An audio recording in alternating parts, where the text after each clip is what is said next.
할렐루야. 아멘. 할렐루야. 아멘. 아멘. 선포해 보겠습니다. 내가 평안할지어다. 내가 평안할지어다. 자녀가 평안할지어다. 남편과 아내가 평안할지어다. 가정이 평안할지어다. 교회가 평안할지어다. 우리가 남양주가 평안할지어다. 우리나라가 평안할지어다. 전 세계가 평안할지어다. 평안할 줄로 믿습니까? 아멘. 주님 안에서 됩니다. 잘 됩니다. 갈수록 더 잘 됩니다. 됩니다. 잘 됩니다. 갈수록 더 잘 됩니다. 됩니다. 잘 됩니다. 갈수록 더 잘 됩니다. 아멘.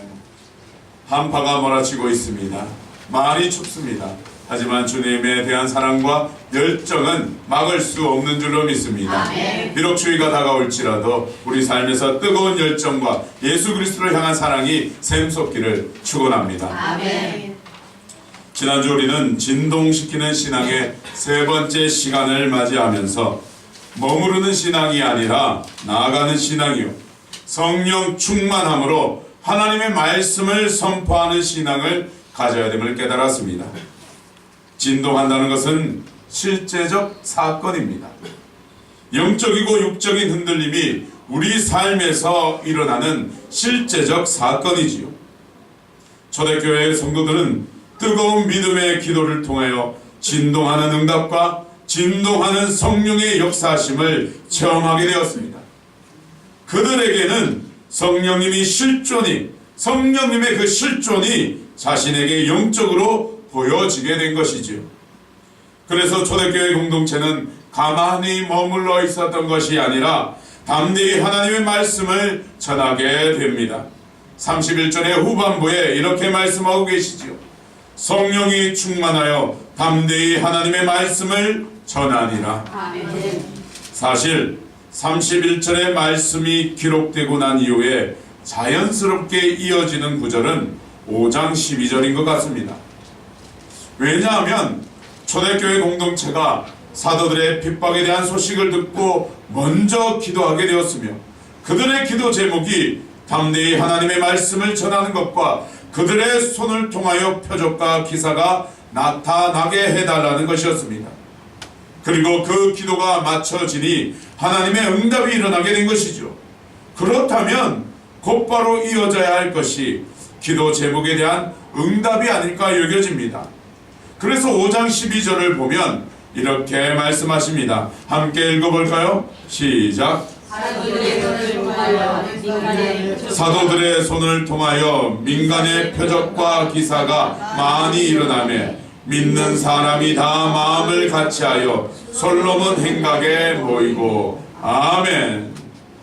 어찌 보면 하나님의 말씀을 담대히 전하며 기도에 대한 응답이 나오는 5장 12절로 이어지는 것이 더 자연스러워 보입니다.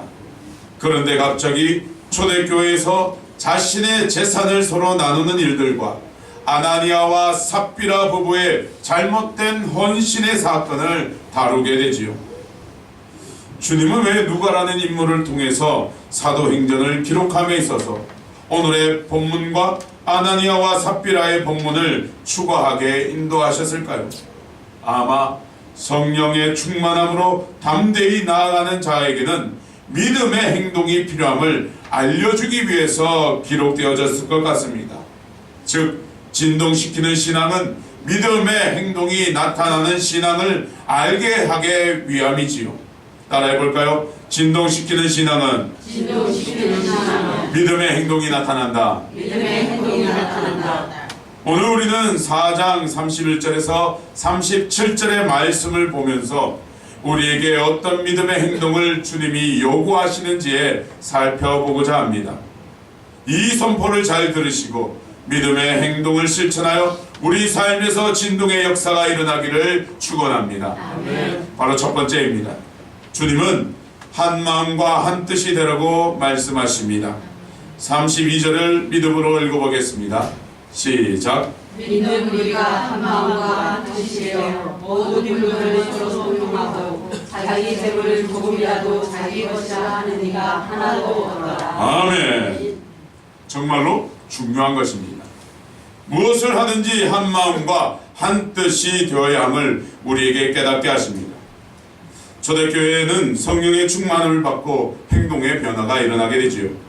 물건을 서로 동요하고 자기의 것을 주장하는 것이 아니라 서로를 위해서 나누고 베푸는 모습을 보여줍니다.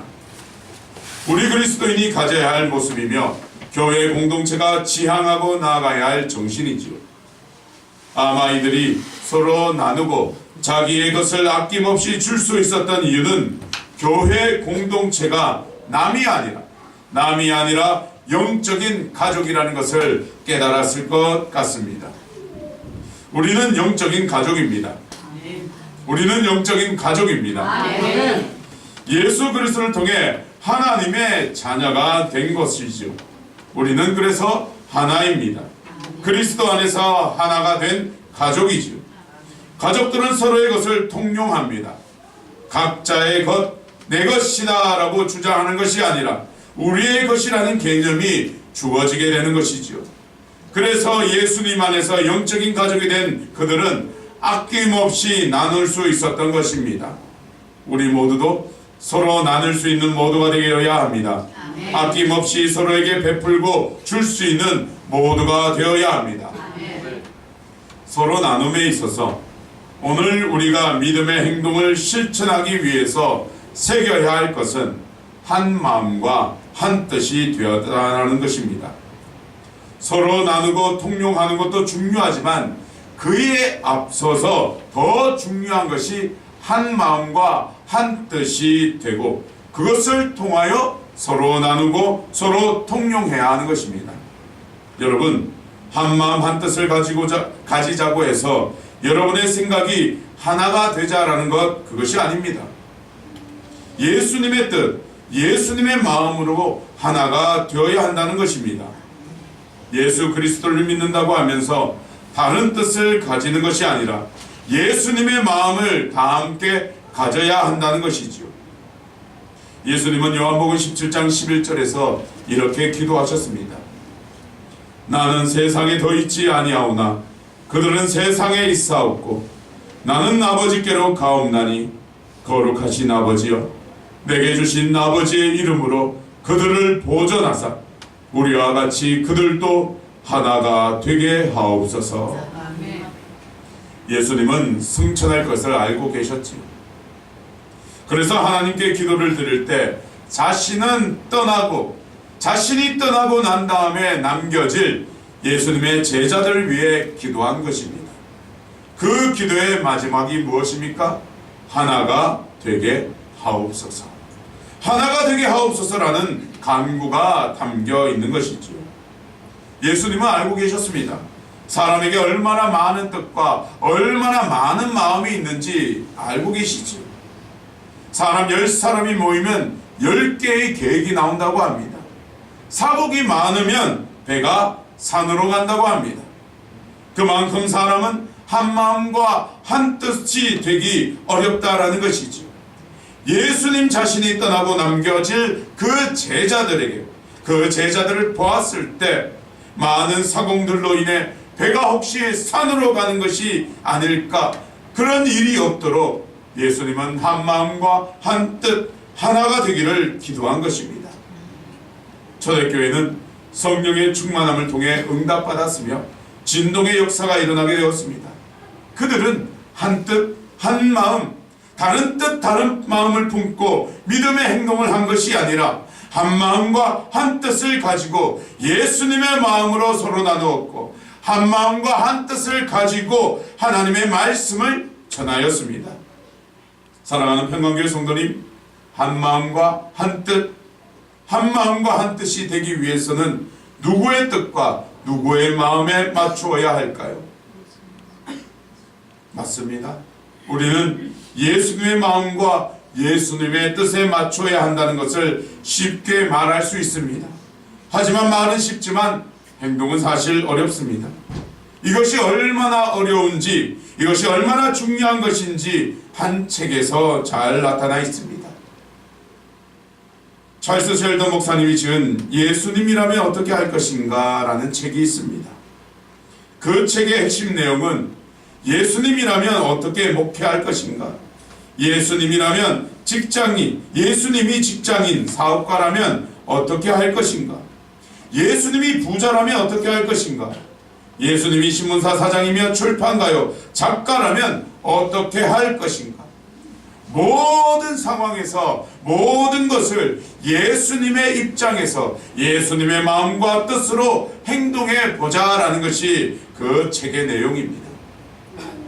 우리도 그렇게 한 마음 한 뜻이 되어야 합니다.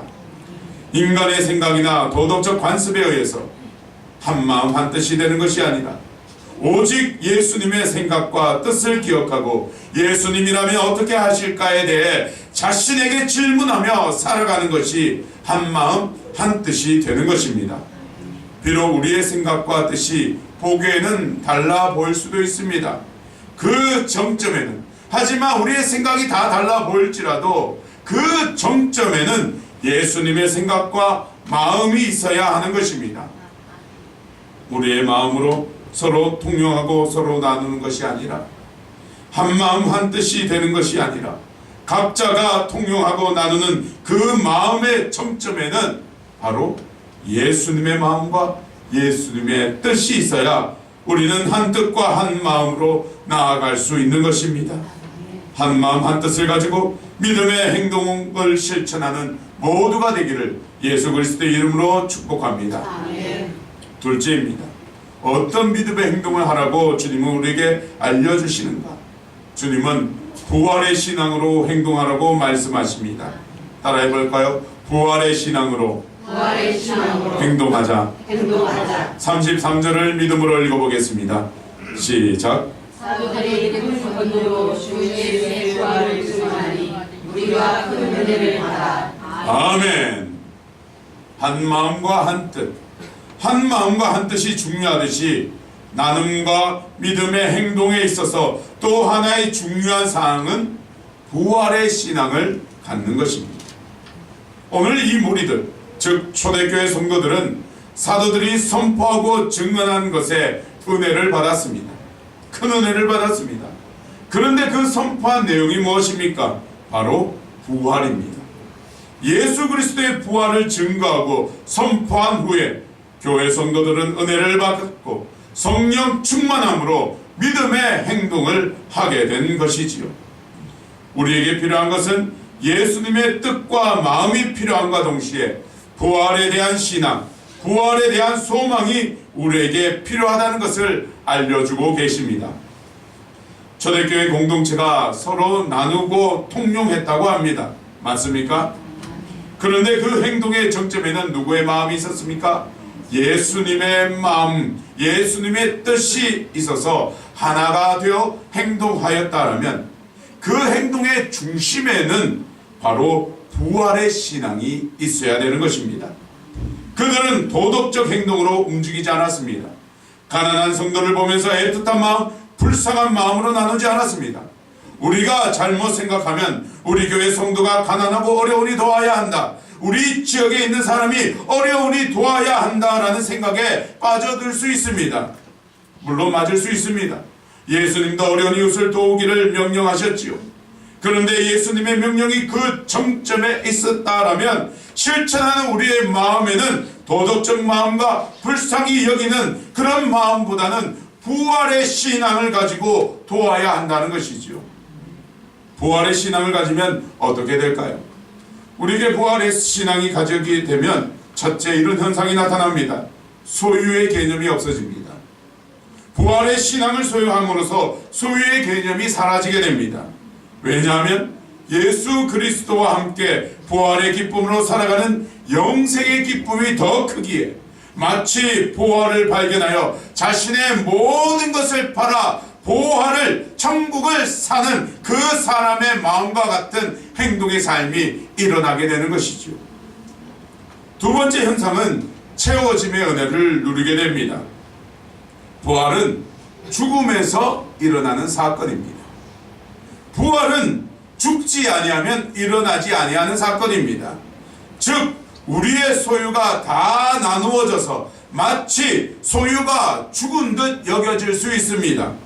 하지만 죽은 것이 아니라 다시 자신에게 부활의 영광을 누리는 소유가 되는 것입니다. 34절을 보면 이렇게 말씀하고 계시지요. 그 중에 가난한 사람이 없으니 라고 말씀하십니다. 그 중에 가난한 사람이 없으니 사실 가난은 나라도 구제 못한다고 합니다. 들어봤습니까? 가난은 나라도 구제 못한다고 합니다. 그런데 가난을 교회 공동체가 해결할 수 있을까요? 가난을 교회 공동체가 해결할 수 있을까요? 절대로 없습니다. 그런데 부활의 신앙은 다릅니다. 부활의 신앙은 다릅니다. 내 소유가 나눔으로 쪼개어지고 없어지는 죽음을 맞이하더라도 주님은 다시 그 소유를 다시 가질 수 있도록 부활시켜 주십니다. 아멘. 아멘입니까? 아멘. 아멘입니까? 아멘. 마치 부활하면 부활 그러면 육체의 부활만을 생각하실 겁니다. 물론 맞습니다. 하지만 우리의 신앙은 더 나아가야 합니다.